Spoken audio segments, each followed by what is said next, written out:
எந்த ஒரு கூட்டணியும் பலப்படுவது சிறப்பாக இருக்கும் என்றுதான் நான் சொல்ல முடியும்.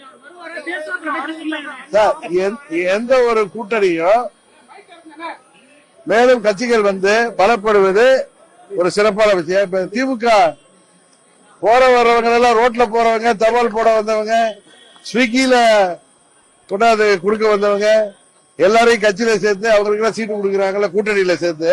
அது மாதிரி அம்மா புரட்சி தலைவர் காலத்துல மந்திரி பதவிகள், பொருளாதார வளர்ச்சிகளை பெற்றவங்க எல்லாம் காலாவதியானவங்க எல்லாம் அங்க சேர்த்து சீட்டு கொடுக்கிறார்ல திமுக.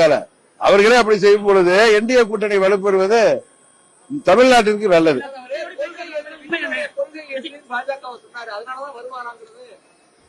நீங்க இது போன்ற தேர்தல் நேரத்தில் கூட்டணி என்பது யார் ஆட்சிக்கு வர வேண்டும், யார் ஆட்சியில் வரக்கூடாது என்பதற்கு தான். அது ஒரே இதுதான். மற்றபடி ஒரே கொள்கை இருக்கிறவங்க எல்லாம் ஒரே கட்சியாக இருந்துட்டு போயிடலாம். அது மாதிரி எதிர்கொள்கை இருப்பவங்க இப்ப காங்கிரஸ் கம்யூனிஸ்ட் சேரலையா கூட்டணியில? அது மாதிரிதான் பல கட்சிகள்.